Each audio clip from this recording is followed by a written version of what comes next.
What is going on, RotoGrinders? Welcome to the Sports Card Grinders Show. I'm your host, Dean7904. If you want to go technical as far as the DFS space, of course, RotoGrinders, who specialize in daily fantasy sports. We're also talking about sports cards these days. That said, and we're bringing in new people throughout the sports card collecting world, and we have somebody new we're going to introduce in just a second. One of our returning players happens to be Simon, producer here at RG, of course, one of the collectors that's in the Discord at RotoGrinders, talking sports cards all the time. Simon, how are things in your world? Doing good, Dean. I'm glad to be here this week. I'm happy to have you. What are you working on as far as an article? You got anything coming for us soon? I got an article coming up this week that's going to cover wide receivers and the way they're getting ignored in the market compared to quarterbacks, and the general market take that quarterbacks are the only football players that you can buy. But with all the new investors coming into the market, I think there's some potential in wide receivers. Throughout the show, we're going to talk about SGC, the grading company, going to touch on that, talk about the NBA return, some players we have our eye on, some players you might not necessarily want, but people are talking about, and the MLB bubble as far as COVID. And, well, it's a good thing that we have Jacob Condra-Bogan. Of course, we talked to Jacob on the Morning Grind podcast. We got to know him pretty well, minor leaguer for the Washington Nationals organization. Jacob, welcome to the show. Glad to have you here talking some sports cards. Wish you were throwing some baseballs. I'm sure you were as well, but unfortunately that's not the case. We'll dig into some COVID stuff in a second, but Jacob, happy to have you. Thanks, guys. I'm happy to be back. Different podcast, same grind here. But yeah, so I'm excited to talk some cards, talk about my experience, COVID, some guys I have my eye on as well from the investor market, and then a little mail day at the end. I'm excited about that. Yeah, we got a bunch of prospects we're going to talk about in a second from a baseball perspective. Last but not least, Brennan, what's going on, dude? Welcome back. You weren't here last week. You broke your Cal Ripken streak. What happened?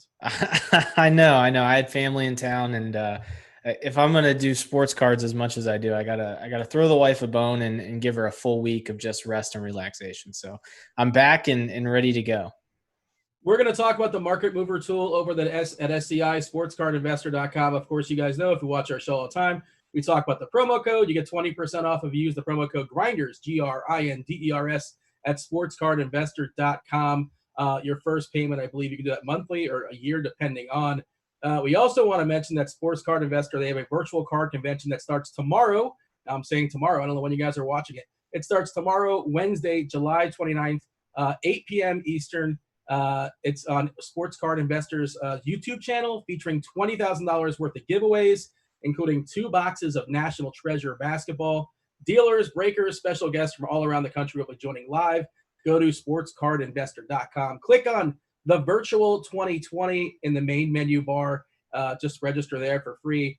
Brennan, I'm relying on you. You're going to tell me what's going on here, I hope. I didn't ask you pre-show. I'm catching you off guard, but I imagine you know a little more details about this. So what's happened is the national convention was canceled due to everything going on, and Jeff over there at Sports Card Investor and his I think VP of marketing or PR or something, her name is Kelly, did a great job putting together this. I think it's like a 5-day event of just the biggest hitters in the industry. From what I know, SGC is going to be on there, some leadership from SGC, ComC, StarStock, his friend in Atlanta who owns a local card shop. Not only are they going to be doing interviews and just bringing us all up to date on what's going on in the industry, but there's going to be just humongous breaks, giveaways, everything. And I believe it's 2 or 3 hours every single night. So Wednesday all the way through Sunday, you're going to be able to get in on some of that action. I would suggest if you want to be a part of the giveaways, I don't know this for sure, but I think you might need to register on sportscardinvestor.com. So make sure you go out there to the homepage. There's a spot where you can register as an attendee or potentially as a dealer, although I'm sure it's too late to do that. And then get in on that action. But I'm definitely going to be tuned in, especially to see what ComC and StarStock have to say, because they're currently right now in hot competition for all of our cards and our submissions. So I'm definitely going to be tuned in for those for sure. All right, let's pivot. Let's talk some baseball. Jacob, we want to talk to you about what's going on. I don't know who knows what's going on as far as the COVID situation. We saw earlier today the Marlins, a good chunk of their team has COVID. I guess they're not going to be playing baseball until Monday. So about 6 days from today, they're on the shelf. From a player's perspective, and of course there's no minor leagues as well too, like what is going on? What is the chatter? What are your thoughts? What are the solutions? Do you have the answers for us? I wish I had all the answers. I'd probably, skip being a player and just hop right into a front office. But it's tough. First off, I hope that everyone who has got COVID, who has received it, gets well, and I hope they're all asymptomatic as well. I wouldn't wish that upon anyone, and I think there becomes a stigma that no one's going to be sick from it. But Freddie Freeman had a really tough time with it. Like, some guys are having tough times with it. This was inevitable. This is kind of something that I think most people expected would happen. They're not in a closed bubble setting like the NBA. They go home, they spend time with their kids, their wives, and when you have that much intermingling, it's bound to happen. I think it's kind of weird how they're handling just pushing back games, delaying games. To me, you have that minor league pool for a reason. Like, they have the 60-man roster. They have other people on their 40-man roster. If they're just going to push the games back every time, I don't know how logistically that's going to work. I'm almost kind of at a weird sense where you almost have to almost forfeit those games, so to speak, if you can't field a team that day. Maybe they do like a win percentage thing or something like that instead of like a one loss. Like, who knows what's going to happen. And I mean, you're probably not going to say it, but I'll say it. The Marlins are not going to be in contention for the playoffs. So, like, it's the Marlins, so we can sort of like work around that. But if this sort of thing happens to the Dodgers, if it happens to the Yankees, if it happens to Washington, all of a sudden things get interesting. And of course, Washington has their own details with Soto, who may or may not have a false positive, and the word is out there that he's getting frustrated. And hopefully that's all that was a false positive. He can get back to playing soon enough. And you're right to say, obviously, it goes without saying, hopefully everybody is asymptomatic. Hopefully everybody's healthy. Hopefully everybody's fine. But like you mentioned, Freeman was struggling. He was talking about like the inability to get out of bed for a while. So, and he's a legit like 1% best shape in the country, an amazing athlete. And it beat him up for a good time. And good to see he's on the way to road back to recovery. But from a sports card perspective, of course, this is a sports card show, Jacob. I guess it would obviously hurt the industry if the season was canceled. I don't know how you can what are the odds the season gets canceled? How do we attack this from a collecting perspective? Well, I mean, the top tier guys, their stock is not going to fall or rise too high with this year. Anyways, the Trouts, the Acunas, the Sotos, those guys are pretty stable whether they're playing or not. The prospects, it gets a little different. Like the Gavin Luxes, the Alvarezes of the world, it's a little different because they don't have that body of work. So, that's where when you're investing, you kind of want to look at the intangible aspects. So what are these guys going to do if they're not there for a whole season? Not just what happens when they're at facilities. So it's kind of tough to get a good read on some of these guys when it comes to that. I know that like Vlad Guerrero Jr., amazing talent, had never worked out until like this past year before. So you just don't know how people are going to come back. Yeah, and what are these guys doing? I know we talked previously. You're working on the side. You're throwing, and I guess who knows what a lot of these guys are up to. And in theory, they're all working out, but it has to hurt them to some degree as far as their development. It has to stifle it in some way, not playing games and just like maybe in the cages or something like that. And I guess wait and see. But like, what are your thoughts? I assume it's just not good, right? I'd say most of your development happens from repetition in game. You can't really necessarily recreate that at home. Me throwing a bullpen is nothing close to the pressures I feel when I am pitching in the ninth inning. It's a very big difference. So you're preparing so you can play the game, but then the game happens and you do whatever you can in that game scenario.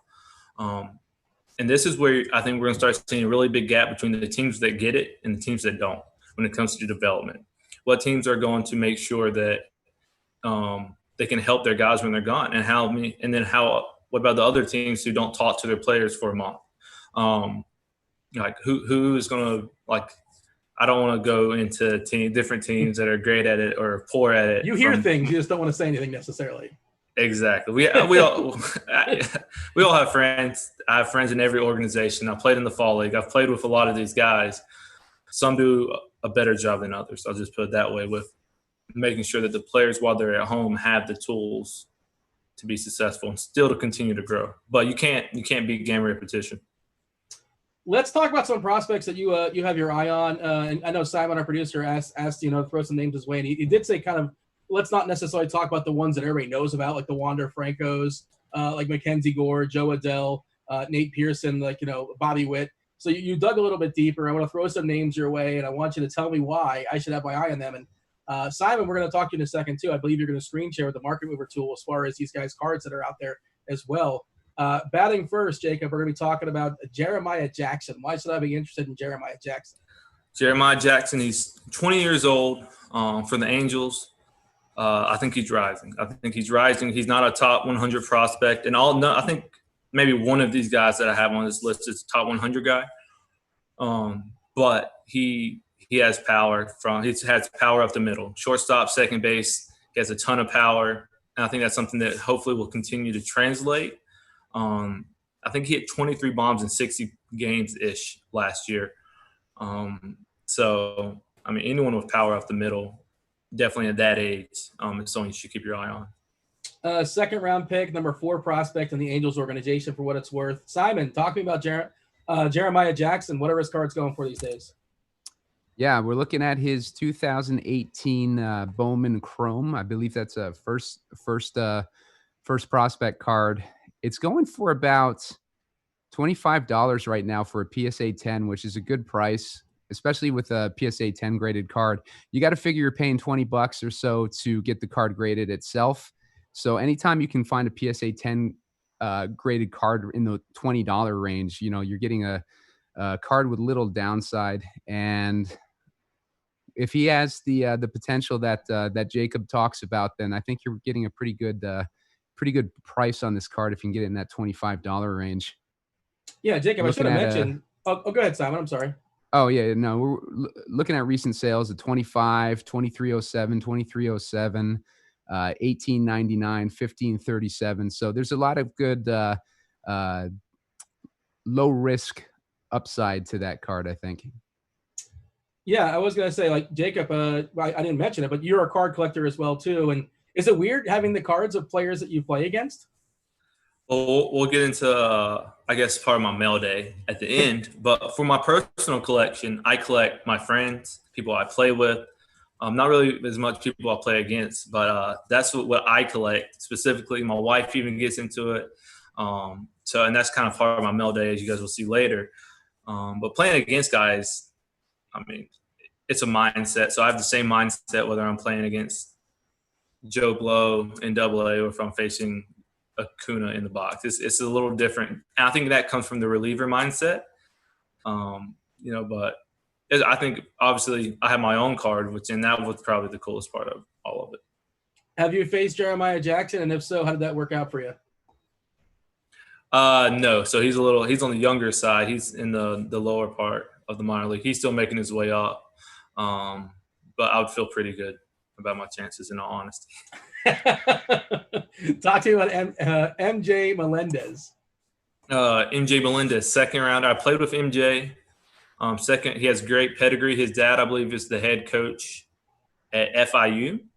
And I think before that, he was the head coach at Bethune-Cookman. He's been around baseball his whole life. He is a hit-first catcher. And I think he threw out like 48% of base stealers, like something ridiculous last year. I don't know the number. He's not a top 100 guy either. He's a left-handed swinging catcher, which is already a pretty good mold. And I think he's going to continue. He's been in the last 2 big league spring trainings, and he's done fantastic. I think the world of him. And he's a great kid, and he has a lot of power. So I don't know if it's shown up necessarily in the numbers yet, but he's young. I think it will continue to happen. Yeah, just 21 years old. Number 13 prospect currently in the Kansas City organization, second-round pick in the amateur draft. Simon, what do you have for me on MJ?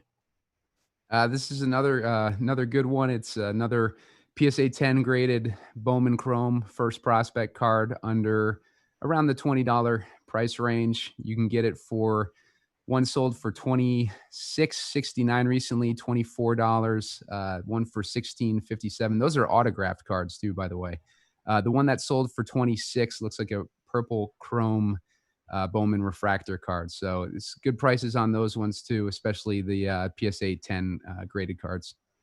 All right, Jacob, you're a homer here. You picked somebody in the Washington organization. Talk to me about the Luis Garcia. Yeah, so this was he was my teammate. I felt like I had to throw at least one teammate in there. I'll put it this way. His dad was a former big leaguer with the Yankees. He was 18 to start of last year in Double-A.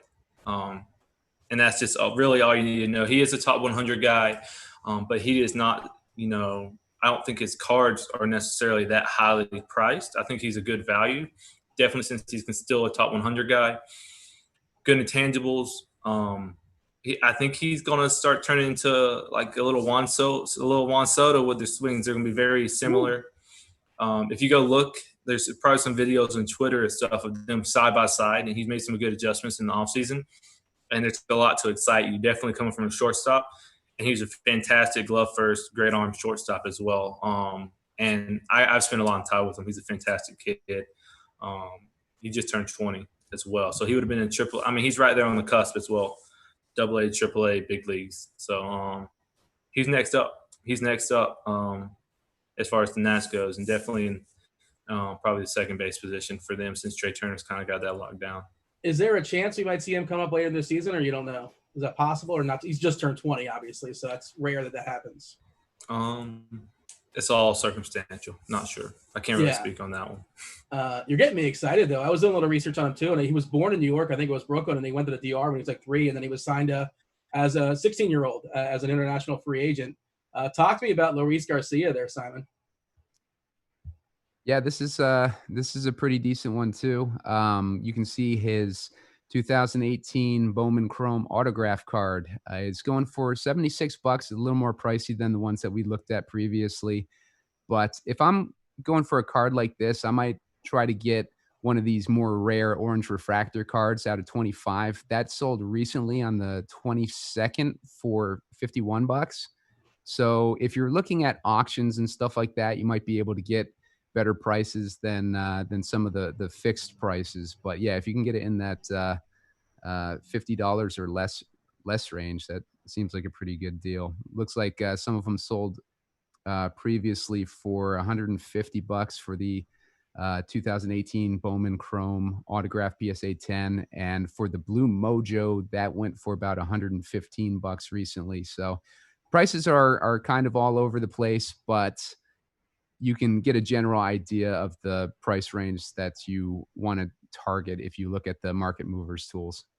All right. Didn't forget about you, Brendan. We'll talk some basketball in a second. Final note there. Like you said, he is in the top 100. Obviously, there's different lists out there for top 100 prospects, depending on where you look. He's currently 96, according to MLB at least. I believe he's second in the Washington organization for what it's worth. A couple more baseball players. We'll talk some basketball. Give me the goods on Owen Miller, Jacob. Owen Miller. This is one of those guys that every time I played against him, I was impressed. I played against him specifically last in the Arizona Fall League, and I think he has an amazing bat. I think he'll keep moving up because of his bat and his potential 270, 25 type guy, which has a lot of value. So he's another one of those, I think, buy low guys that could develop into something very nice. 23 years old, shortstop out of the San Diego organization, number 11 prospect in that organization. And for what it's worth, San Diego, it's to my knowledge, is pretty stacked. So 11 in San Diego is probably better than 11 in Team X. Last but not least, Simon, you got something on Owen Miller, right? Yeah. Owen Miller has his autographed 2019 Bowman Chrome card went for $25 recently. That was a PSA 10 graded card. Again, if you're getting an autographed PSA 10 card in that $25 range, you have very little downside with it. $20 to get the PSA 10 grade. So yeah, you're getting a pretty good deal if you're able to find it at 25 or less. And I would go for those more rare cards like the out of 25 orange refractors and try to find those more scarce cards when you're buying players that cost this little, just so you can get them while they're cheap. No screen share on this one, but let's talk about the Marcus Evans. It's our last baseball player here, Jacob. All right, DeMarcus Evans. I had to put a reliever in there. I'm a closer. He's a closer. He's the most dominant pitcher in baseball in the minor leagues. That's just all there is to it. He's the best. If you look at his strikeout numbers, his ERA, he is absolutely the best. Yeah, that's all there is to it. He's the best. I think he's on the 40-man now for the Rangers, so you'll probably see a debut this year if I take a guess. And that's really all it is. Great arsenal, fastball, great high spin rate fastball. People swing underneath it the whole time, and then a good curveball to boot with that. So, I mean, he's amazing. He's the best pitcher in baseball in the minor leagues. I think he's won probably minor league reliever of the year 2 times in a row or something ridiculous like that. I did see that, so I'm not sure which award he got, but it was something to the effect of like best arm out of the pen or something like that. But we'll keep our eye on him as well. Now, from a card collecting perspective, are relief pitchers glamorous or not so glamorous? No, they are not very glamorous unless it's you kind of gotta have to perform in the playoffs, or you have to throw really hard. So like the Jordan Hickses of the world, the Chapmans of the world, it just depends. But I think you can buy relievers very low in the card market. He's young. He's fairly young as well. And I think that that whole Rangers team is kind of rebooting, and they have a lot of good young talent. It's going to be interesting to see how that goes. But he's also a guy that's going to be a closer in my mind.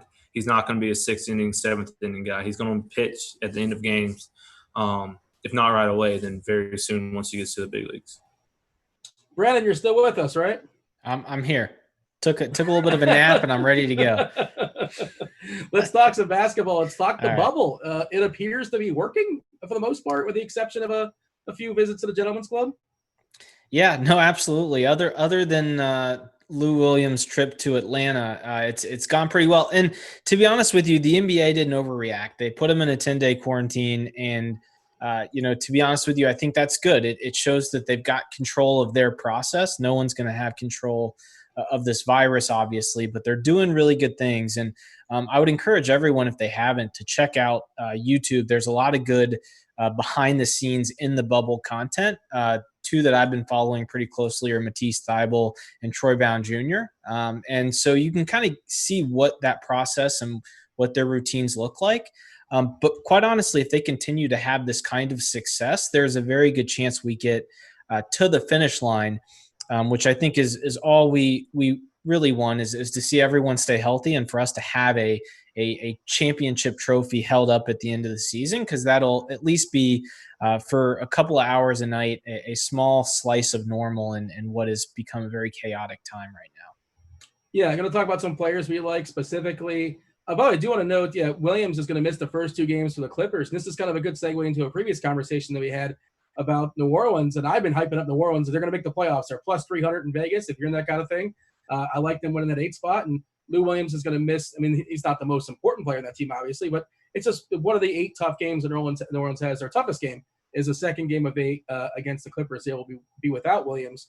And Zion apparently is coming back to the bubble, I believe, on Wednesday. Not officially going to be playing the first game of the season, but we certainly hope he is.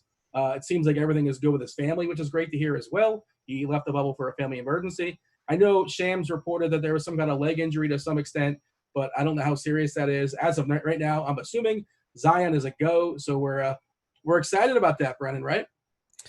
Yeah, absolutely. I mean, a lot of people are saying the NBA had set this up in a way that Zion has the best chance of making it.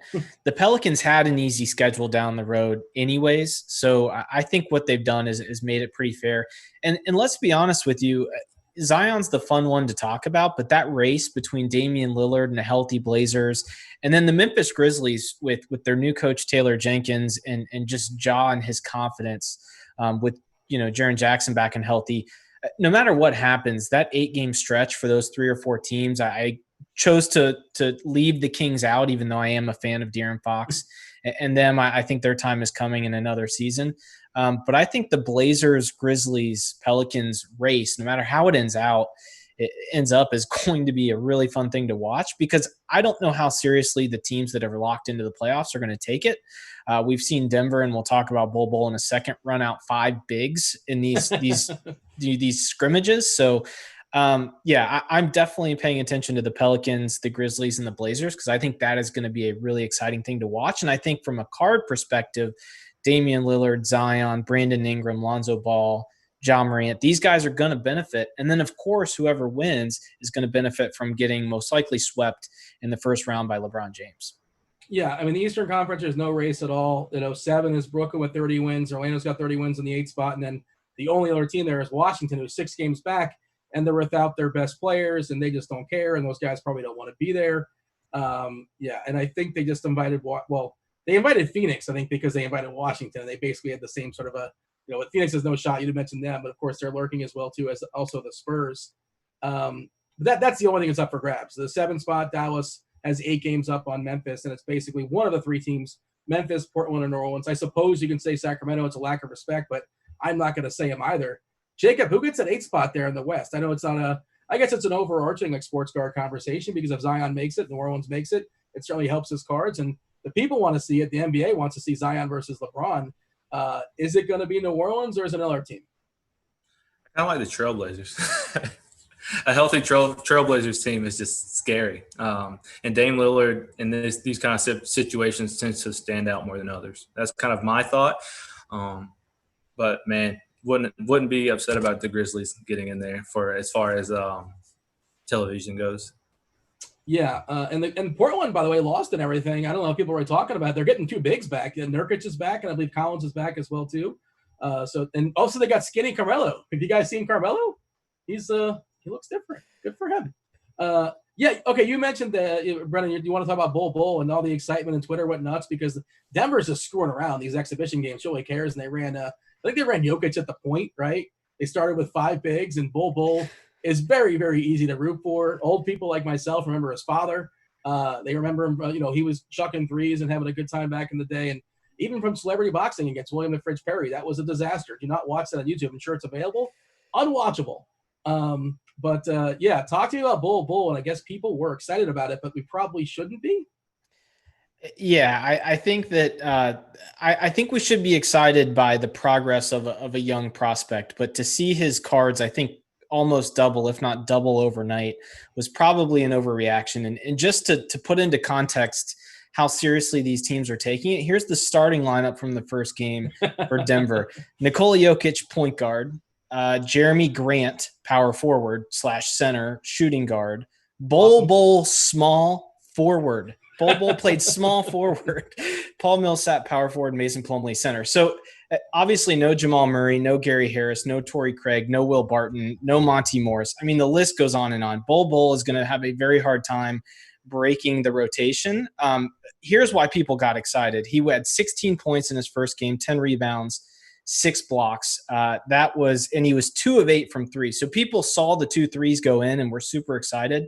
But 25% is not all that good efficiency wise. And then the second game, he shot 6 of 19 from the field for 32%, 2 of 7 from 3, 15 points, 2 blocks, 3 assists, 3 rebounds. So he's getting minutes because they're shorthanded. I don't know if that's by design or not, but when the games start to matter, Bull probably is not going to get minutes. He's still very thin for his size. And so when they push him back into center, which is his true position, I just don't see how he is this effective even next year in the regular season if he manages to find minutes. And so I think we got a little bit too excited for Bull. I think to see some of the progress he's made is good if you're holding his cards or if he's on your prospect list. Now might be a good time to let the playoffs start, let people focus on other players, and then start to pick them up. Because this is good data. This is good news. But it's not enough for me to say that his silver PSA 10 should go from 40 to 80 or 120 or whatever it went. So, but this is a good overarching lesson for anybody that's new to sports card investing, because we haven't for so long had actual games and stuff to actually react to. When people have these moments, whether it be in the playoffs or the regular season or summer league, it drives prices. We get excited and their card prices will go up. And so it's something to keep in mind if you're holding somebody that might not necessarily be a long-term hold for you. If they have a good stretch, Trae Young's a great example, 2 50-point games in a week, it might be a good time to sell and wait for the prices to come back down. So we got a little excited, but I do think it's good news for Bull long-term. Yeah, I mean, you could look at next year and suppose you can make an argument that Mason Plumlee's a free agent, and maybe that might, in theory, open up a few more minutes with Bull, but it's hard to see him really cracking that rotation anytime soon. Hopefully, he continues to develop. I will say, as a Heat fan, I was kind of bummed they drafted him opening night, and I was excited, and then they traded him immediately. So, just he's fun to watch, and he's easy to root for. All right, Jacob, if you have any thoughts on Bull, feel free to share them. Otherwise, I know you have a list of players that you're bullish on. As far as that you're looking at as far as buying their cards. Fire out one of those names. Well, I'll give my bubble opinion. It's like saying that I don't know a great example, but let's say that someone goes off during a preseason week 3 football game. Like, then what? Then what? Are they still going to be a backup? Because Bobo sure will be. So I'm not that high. I would probably sell now because I know some of his base are going for 2 that are now going for like 15. Great time to make money if you held on to your Bobo. I personally can't say that I have, but yeah. But going into the next point, some guys that I see buy, not necessarily buy low, but try to get a good return during this time for the playoffs. PJ Washington Jr. is my long-term investment. I like his game a lot. I actually think that they have something going over there. Believe it or not, for the first time ever for the Hornets, actually some progress. Is he priced down because they're not in the 22? Like they're just chilling on the golf course or whatever? Yes, for sure. Okay. They're not a playoff team in general. But I like him. This is my spill on playoff basketball prices going up or down. I like guys who are 30-point scorers. I like guys who can put up 30 or put up some kind of monster game in the playoffs, and I'm talking about immediate return on investment based off whatever you've held on to. So immediate sales because of the high, the peak, the spike from the playoffs. So a couple other guys, Ben Simmons is one of them. People love Ben Simmons in general. He's kind of a high buy, but he has such a big fanfare. He kind of lives that Hollywood lifestyle. People like that. Tatum and Brown. I think Brown when he was 19 had multiple playoff games where he went off for 30. His price went up. I think something similar can happen there. Same with Tatum. The only problem I would say is this is kind of the time to buy him before that happens. And then after that, Brandon Ingram and Nunn are my last 2 guys. So both those guys I think as well can put up 30 if any given night. And I really like the Heat team. I actually love the Heat team. And I think that Nunn actually helps. Little left-handed, beautiful shot. I think he kind of helps make him run. You think Ingram is comparative to Zion? I assume he is cheaper, and maybe he just is kind of neglected because everybody loves Zion so much. Is that kind of a thing? Is that where you're coming from on that? I mean, if there was a guy for me who was most improved this year, it would probably be Brandon Ingram. He had such high hype with the Lakers.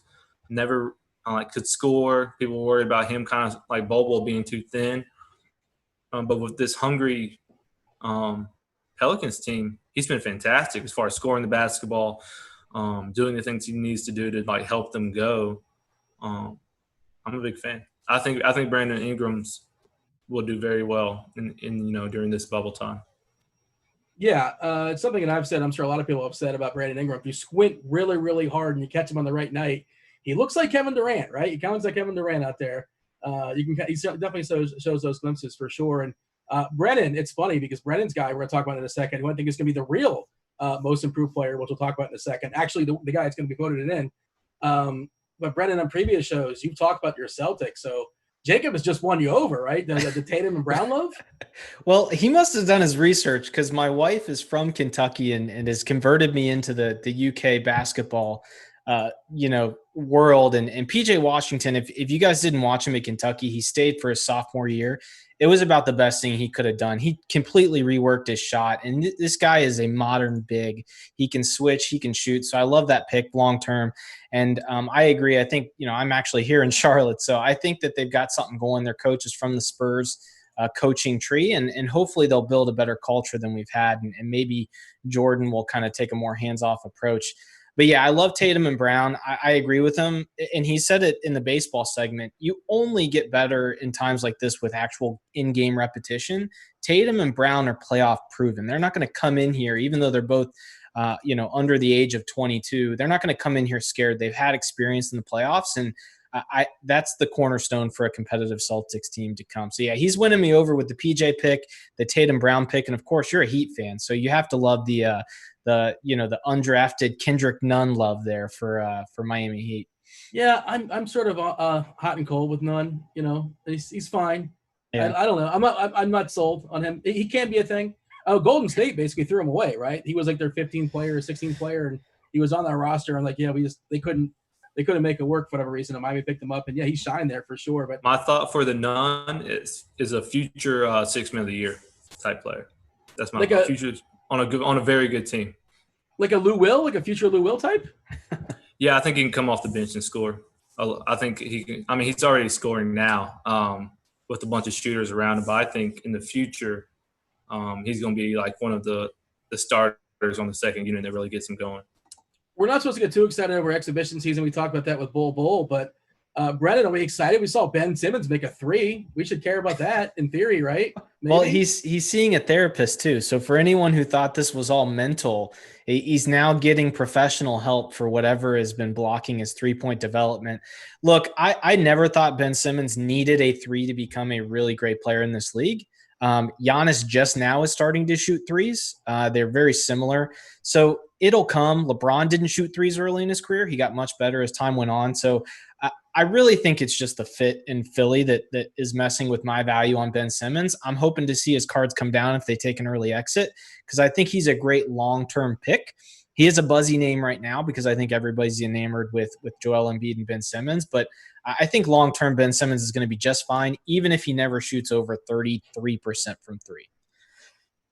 Yeah, I'm pulling up their standings right now. They're currently in the 6th seed in the East, and you certainly can argue they've been a disappointment.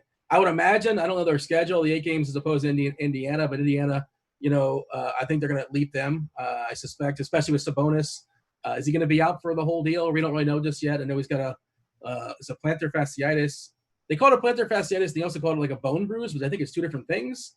In any event, he might not be playing, and they have the same record. And I think Philadelphia is a more talented team no matter what. So they should probably jump them. And maybe a Philadelphia-Miami first-round series. That could be a lot of fun to watch, right? Oh, yeah, for sure. Who do we like coming out of that there, Jacob? Theoretically, they play against each other. It's Philadelphia for Miami. What do you have? You said you like the Heat. Well, Miami will have home court. So, I guess it's all the same thing right now. So I guess everyone has home court, right? I like Bam. I like the Heat. I like their team. I really enjoy watching them. I really do. They were probably my team to watch that I enjoyed watching this season. Sixers, I don't enjoy watching them. Like, when are they going to stop underachieving? I mean, that's kind of the only thing I have for them. Yeah, but I think there's some value in that. And I think I was looking at the Vegas stuff earlier. I know this isn't a Vegas show. This is a sports card show. But I think they were like 28-1 to win the title. Now they're like 23-1. So some people have bet that. And, of course, you can bet on just chaos because there could be some weird things happening that we just cannot see coming. We're not rooting for it, but if it happens, take advantage of it, I suppose. And they are a super talented team. And coming to the season, they were considered to be one of the top 4 or 5 teams, best chances to take things down. And just as long as you get in the playoffs. And they don't have to go on the road. They were the worst team as far as the splits, home road splits. They were terrible on the road. I don't know what they were in Orlando, which is where everybody's going to be in. But they were a disastrous team on the road this year. Brennan, who do you have for me as far as that a theoretical matchup? And we mentioned him a couple of times. I kind of hinted at the guy that's going to win the actual, most improved player. And Jacob said him as well. Bam Adebayo, he's on your list. He is on my list. I would take Miami in that series again. I just think the synergy there in Miami is a little bit better. Eric Spoelstra is a playoff-proven coach. I don't know much about Brett Brown's history, but it just seems like they always underachieve. And, again, everything's on the road in the bubble, and they were terrible on the road, like you said. So me personally, I would take both Boston and Miami, whoever Philly ends up playing. And at that moment, I'm going to be watching Ben Simmons cards very closely because if they come down, I'm going to jump on it.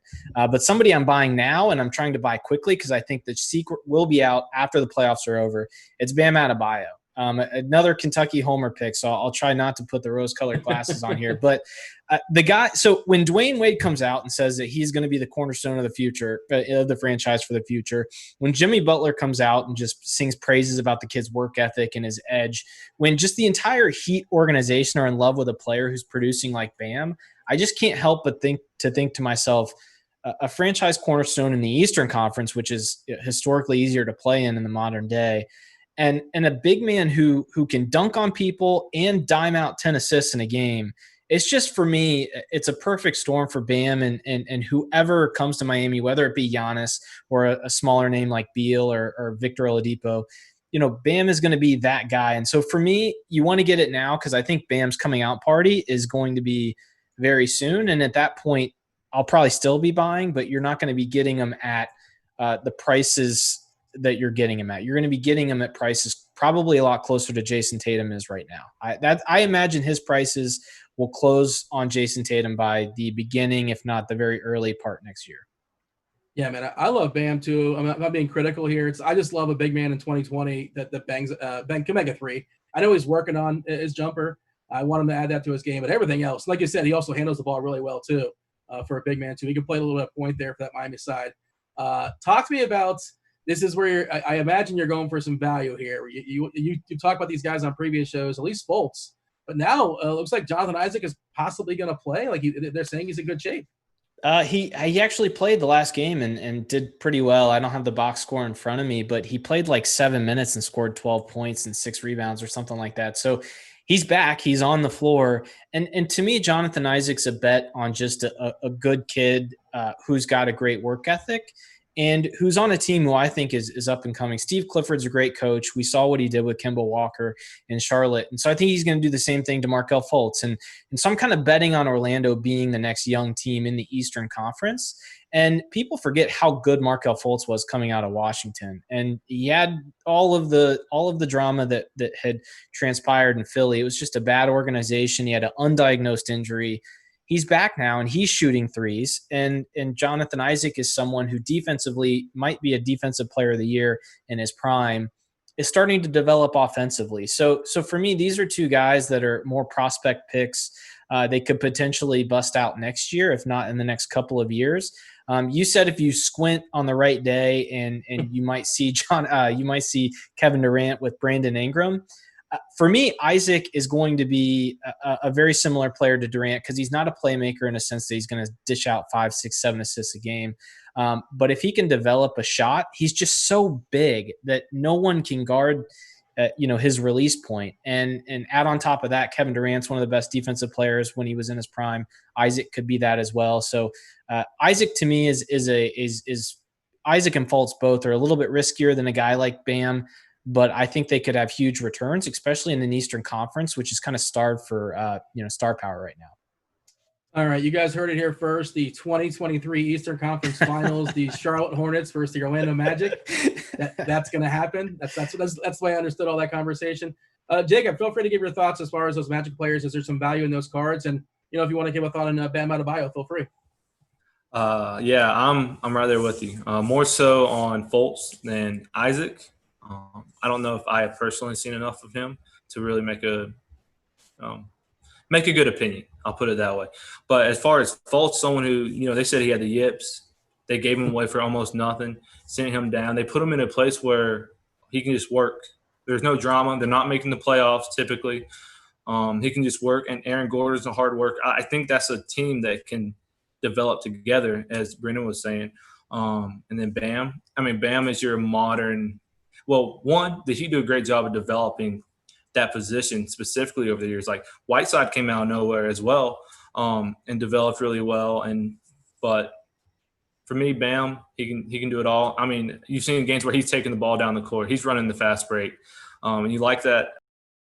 I haven't talked about – I was just curious to what y'all's thoughts were about the up or downs of Victor Oladipo being healthy. I'm lukewarm at best. You want to jump in here on that one, Brennan? Yeah, so I love looking at advanced data and the metrics, and they don't paint Victor Oladipo as an elite talent in the league. He's a borderline all-star, probably just out on the outside looking in. That being said, we saw it with Anthony Davis recently.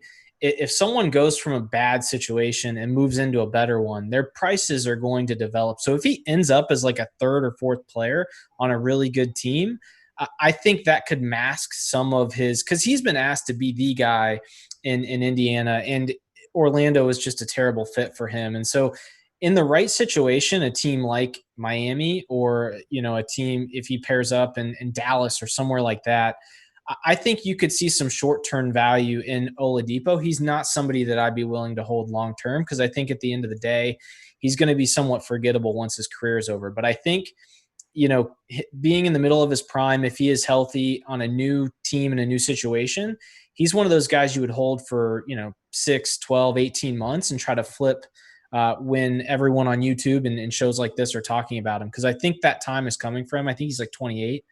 So you can stand to hold for, 2 or 3 years at most and still try to get out of that position. But long term, I just don't see enough in the data for me to go after a guy like Victor Oladipo. Yeah, that's sort of where I'm at too. I don't think he's going to be the guy on a team that matters. He can definitely be a guy on a team that matters. I don't think he's the guy. Jacob, your thoughts on him? You threw him out there. I'm kind of there. I see the benefit of him being really low since the injury as far as the value part. And I think that's more than anything. I don't think he's ever going to be a top 10 player, but man, when he was going in the playoffs, he looked really good. But I feel like it's one of those teams where they don't have a star and they all just play very well together.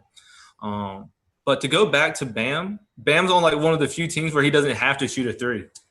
They shoot threes amazingly well without him, in general. Yeah, that's true. I mean, I'm just obsessed with spacing, and like I want every guy on the court to be able to bang a three. But and that's just me. That's probably my own issue.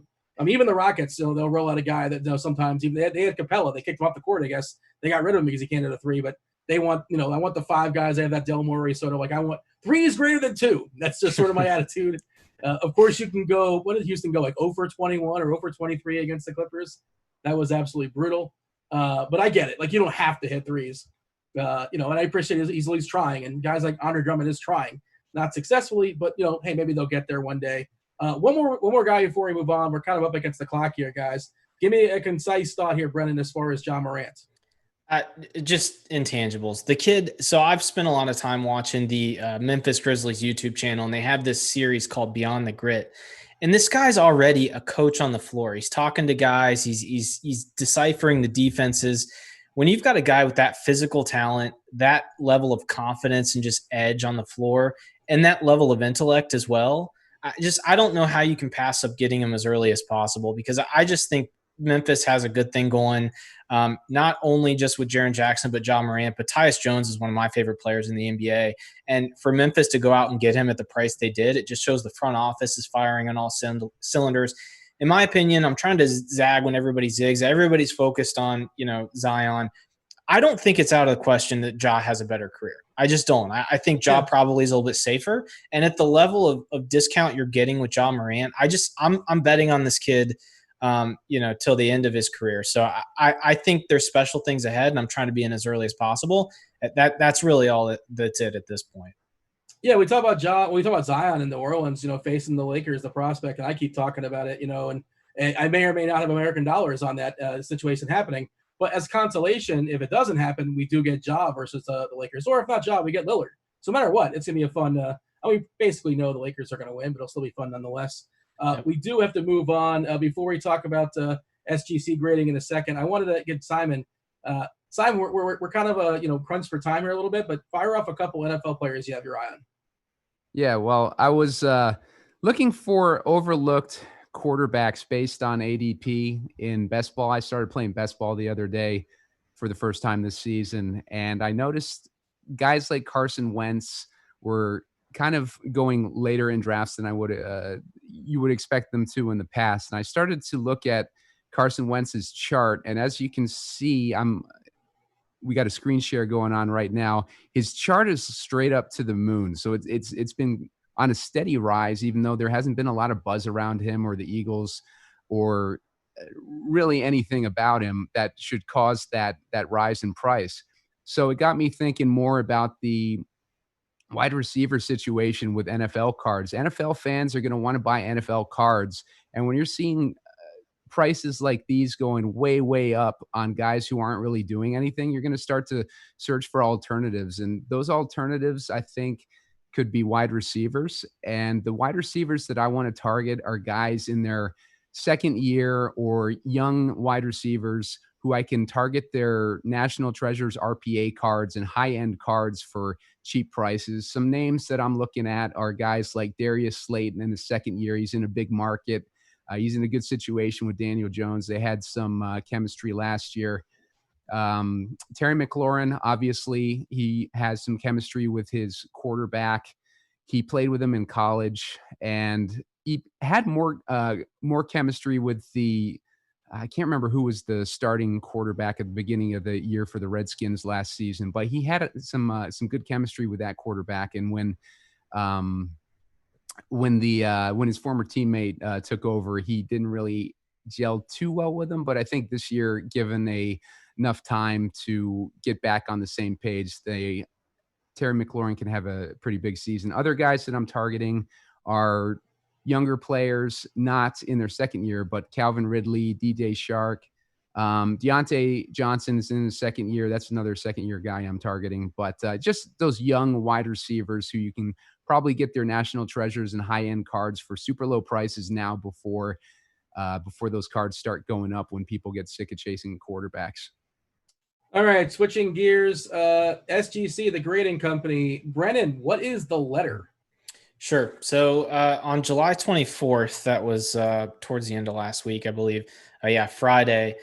Peter Steinberg, the president of SGC, released a letter on their blog, and essentially it was in response to some criticism that SGC has gotten over the last couple of months, and to understand the context of it, Peter actually did several months back an interview on Cardboard Chronicles on YouTube, and basically put PSA and BGS on notice that they were coming for them, that their turnaround times are going to be better, and they were for a long time, but they also suffered the same issues as the volume increased, that it was just really hard for them to scale. And so their turnaround times have started to lag a little bit. They're still better.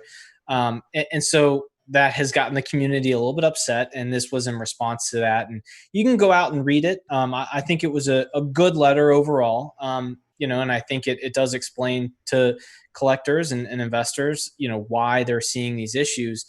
I think the overall arching message here is just the demand for graded cards is so high that even just these three companies can't, stay true to these turnaround times. And he said something in an interview recently that he did not want to sacrifice the integrity of the grading to speed up turnaround times. And I actually think that's the right take.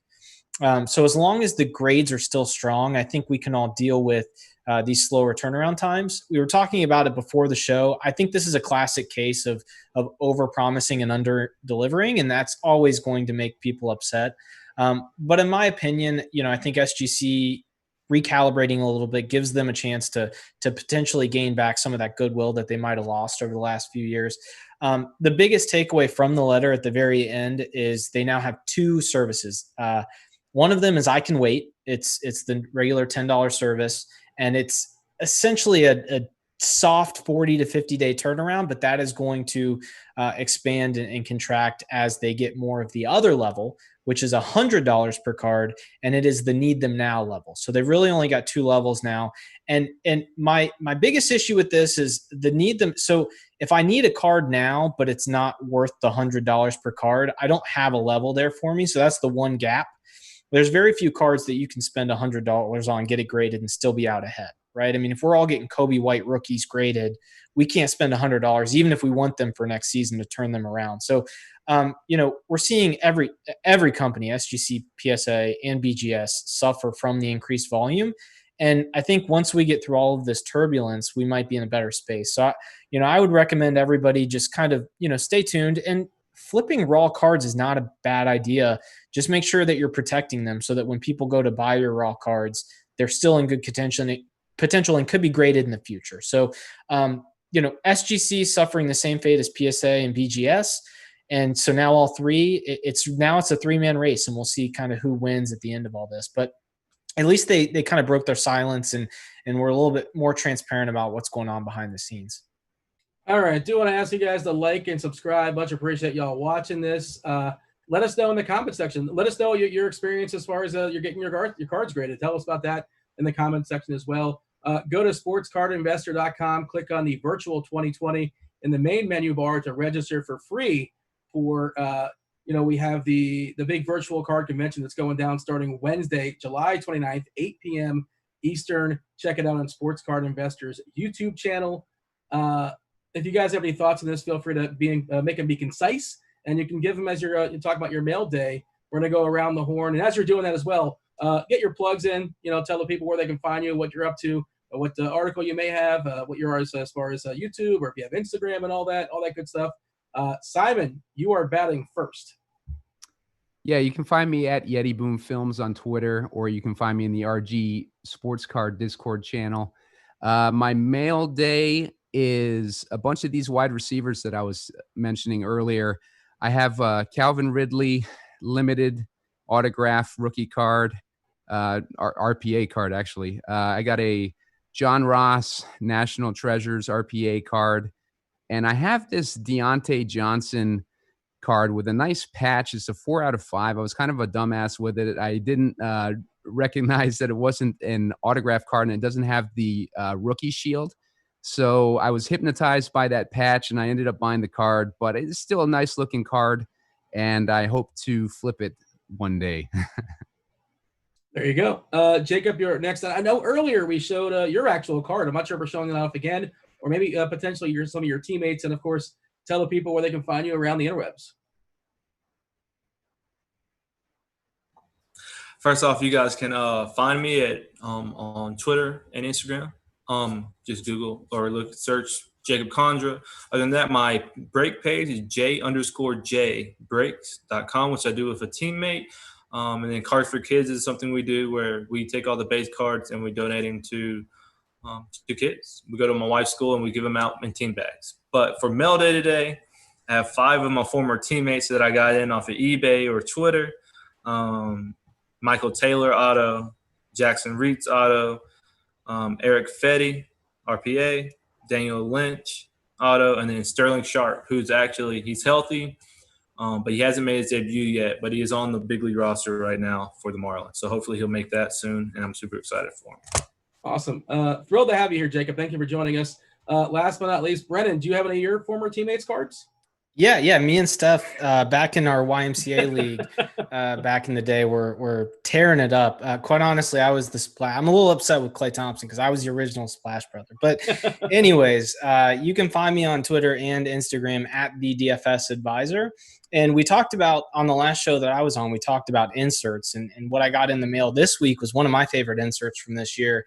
It's the NBA Hoops High Voltage, and to get Steph Curry at like 1/4 the price of Giannis and LeBron is just insane to me. It just goes to show what can happen if you're not in the limelight. So I picked up a high voltage Steph Curry. I've been picking up some Steph Curry inserts as time goes on, just because you're not going to get him at 1/4 of LeBron's price, I think, once he's back up and running. So I'm pretty excited that I got that in the mail. And I'm just excited to be back, and it was nice to have Jacob on. It's great to have the perspective of an actual athlete, because it's been a while since I could say that about myself.